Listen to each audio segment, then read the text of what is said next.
Do calculate while adding to your diet. बहुत important pointer है। अक्सर हमने फेसबुक पे, यूट्यूब पे या किसी की राय लेते हुए भी सुना है कि आप ये खाना शुरू कर दो, आपके नी जॉइंट का पेन सही हो जाएगा। आप कैलकुलेट करने के बाद अपनी डाइट में ऐड करेंगे, बिना कैलकुलेट करे नहीं करेंगे। My patient came to me, मुझे किसी ने राय दी है कि मुझे एक एक्स्ट्रा स्पून ऑफ घी या ऑयल खाना चाहिए क्योंकि मेरे घुटनों की ग्रीस ख़त्म हो गई है।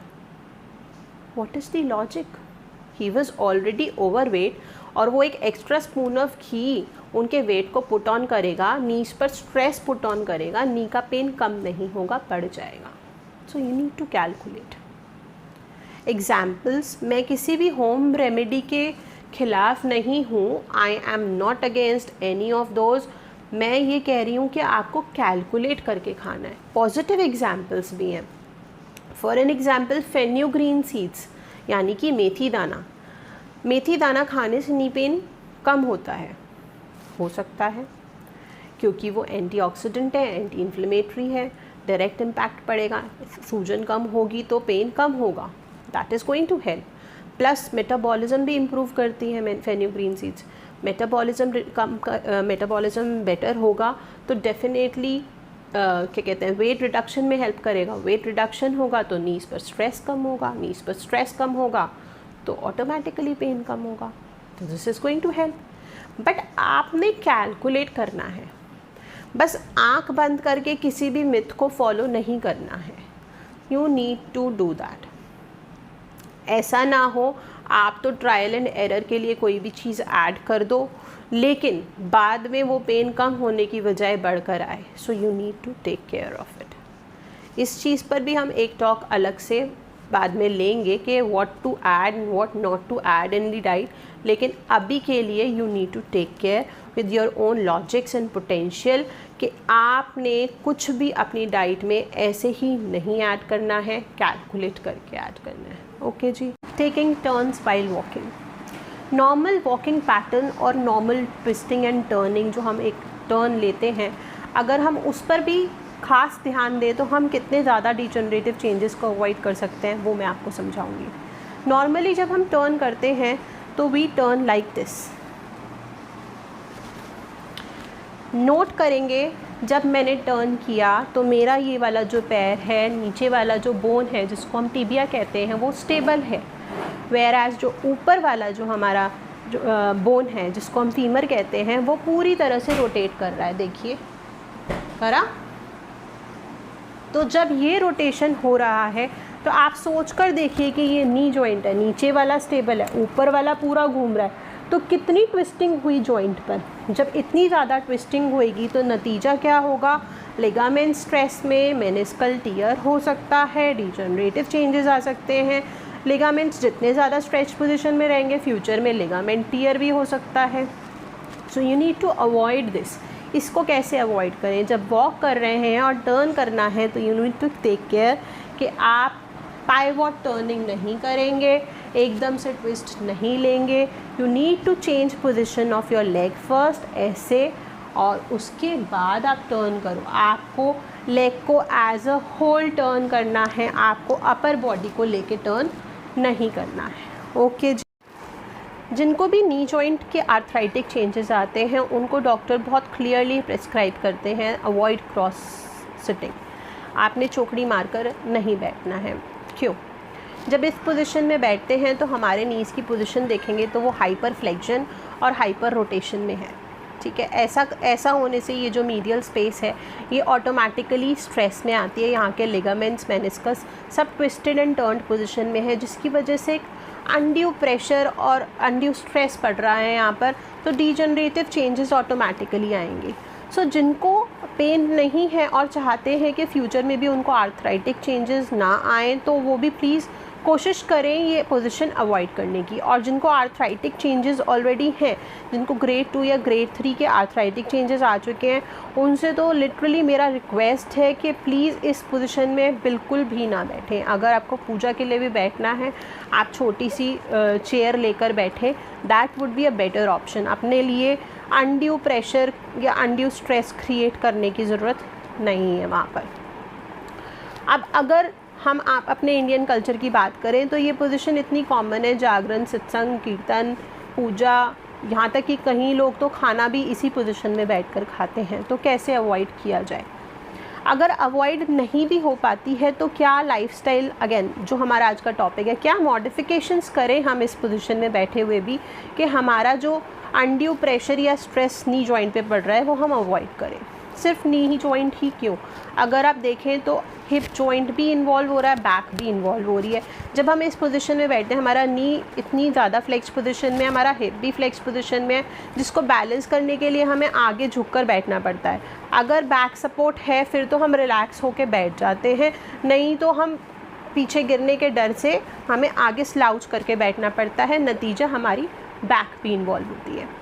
तो हमने क्या करना है? हमने सबसे इम्पॉर्टेंट चीज़ क्या करनी है, हमें चाहिए एक कुशन। हम अपने नीचे एक कुशन रख के बैठेंगे।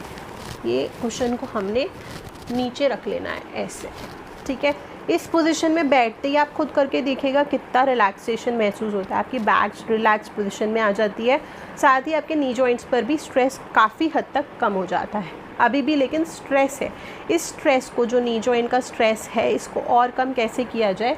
इसको और कम करने के लिए मेरे पास है ये ऐसे रोल बना लिए हमने टॉवल के। इसको आपने एंकल और लेग के लेटरल साइड पर ऐसे प्लेस करना है। ये तब है जब आपको ज़रूरी ही बैठना है। कोशिश तो यही करनी है कि अवॉइड करें, लेकिन फिर भी अगर बैठना पड़ता है तो आप इस पोजीशन में बैठकर देखिएगा। जो नॉर्मल हम क्रॉस सिटिंग करते हैं उसके कंपैरिजन में जब हम इस सिटिंग पोजीशन में आएंगे तो हमारे नीज पर स्ट्रेस कम होगा। साथ ही जब हम इस पोजीशन से उठेंगे तो भी हम एक फ़र्क महसूस करेंगे। जितना पेन हमें नॉर्मल क्रॉस सिटिंग में हो रहा था उसके कंपैरिजन में काफ़ी हद तक कम स्ट्रेस या पेन महसूस होगा। सिर्फ नी ही नहीं, हिप जॉइंट, बैक जॉइंट और एंकल जॉइंट। एंकल जॉइंट में भी इस पोजीशन में लेटर स्टेजेस पे पेन आता है। अगर आप इस पोजीशन में बैठते होंगे तो आपको वो स्ट्रेस महसूस भी होता होगा। हमारे जॉइंट्स हमको अलार्म कर रहे होते हैं और हम वो चीज़ उनकी सुन नहीं रहे होते हैं। तो we need to listen our body too. Okay, next हम बात करने वाले हैं स्टेयर क्लाइंबिंग या स्टेप क्लाइंबिंग की। ये अब जो पॉइंटर मैं आपको बताने वाली हूँ वो उन लोगों के लिए ज़्यादा बेनिफिशियल रहेगा जिनको एक साइड के नी जॉइंट में पेन रहता है और एक साइड के में नहीं रहता है या काफ़ी कम रहता है। तो मैं आपको एक ऐसी टेक्निक बताने वाली हूँ जिससे कि स्टेयर क्लाइंबिंग के टाइम पर जितना क्रूशियल पेन आपको होता है उससे कहीं गुना कम हो जाएगा, या जो डिजेनरेटिव चेंजेस भी स्टेयर क्लाइंबिंग की वजह से बढ़ जाते हैं उनमें भी काफ़ी हद तक आपको एक रिलीफ महसूस हो सकता है। तो सबसे इम्पॉर्टेंट चीज़ जो आपको ध्यान में रखनी है स्टेयर क्लाइंबिंग के टाइम पे वो ये रखनी है कि आपको किस साइड के नी जॉइंट में पेन रहता है और किस साइड के में कम या बिल्कुल भी नहीं रहता है। एग्जाम्पल के तौर पर अगर मेरे लेफ्ट नी जॉइंट में पेन है फॉर एन एग्जाम्पल, तो मुझे स्टेयर क्लाइंबिंग के टाइम पर यानी कि ऊपर जाते टाइम मुझे स्टेयर को राइट लेग से क्लाइंब करना है, ना कि लेफ्ट से। जिसमें पेन है उससे नहीं, जिसमें पेन नहीं है या कम है उस वाले लेग से मैं स्टेयर क्लाइंबिंग करूँगी। ओके, यानी कि ये पैर पहले और उसके बाद दूसरा पैर। जब हम ऐसा करते हैं तो हमारा जो राइट वाला नी है जिसमें पेन कम है वो आपकी बॉडी का सारा वेट अपने ऊपर ले रहा है, वेराज जो दूसरे वाला पैर है उसको एक असिस्टेंस मिल रही है। आपका पूरा बॉडी वेट आपके सही वाले नी जॉइंट में ने कैरी करा है, जिसकी हेल्प से आपका जो दूसरे वाला नी जॉइंट है उसमें डिजेनरेटिव चेंजेस कम आएंगे। लोड यहाँ पर ज़्यादा क्यों पड़ता है? एक तो पूरा बॉडी वेट कैरी करना है, ऊपर से जब ऊपर जा रहे हैं हम स्टेयर क्लाइंबिंग या स्टेप क्लाइंबिंग कर रहे हैं तो हमें अगेंस्ट ग्रेविटेशनल फोर्स एक्ट करना पड़ता है। तो जो ग्रेविटी की फोर्स है जो नीचे खींच रही है उसके अगेंस्ट हमें थोड़ा सा ज़्यादा अपना लोड कैरी करना पड़ता है।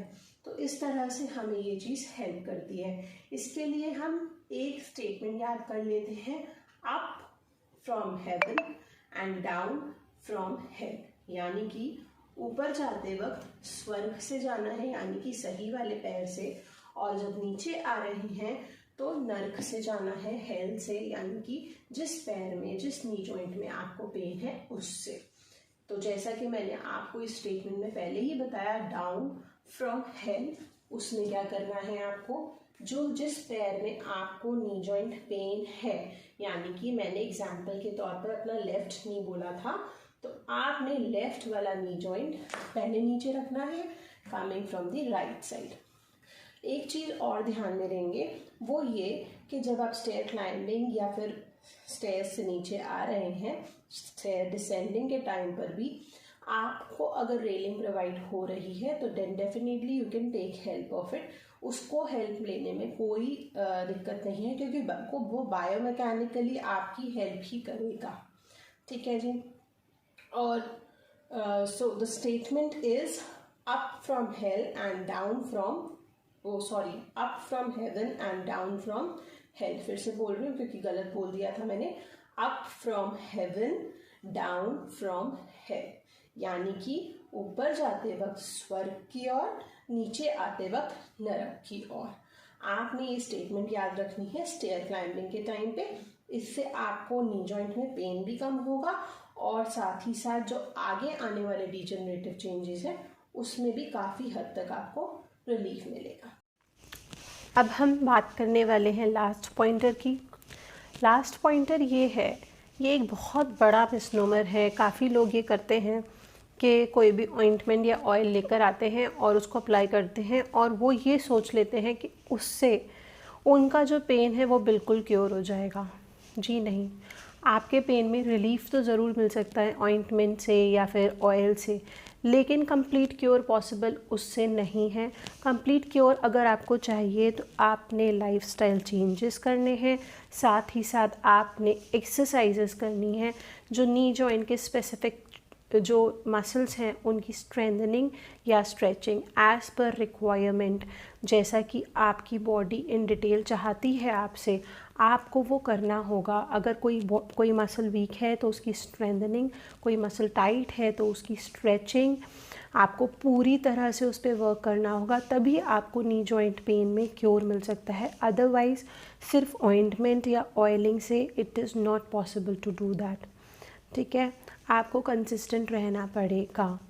एंड डेफिनेटली वेरी सून मैं एक ऐसी वीडियो भी अपलोड करने वाली हूँ जिसमें कि नी जॉइंट मसल्स की स्ट्रेंथनिंग और स्ट्रेचिंग इन्वॉल्व होगी। यानी कि अगर OA नी है तो कौन सी बेसिक सेट ऑफ एक्सरसाइजेस हैं जो आप ऑस्टियोआर्थराइटिक नी जॉइंट पेन में कर सकते हैं। ठीक है, so let's meet very soon again. Do like and subscribe my channel.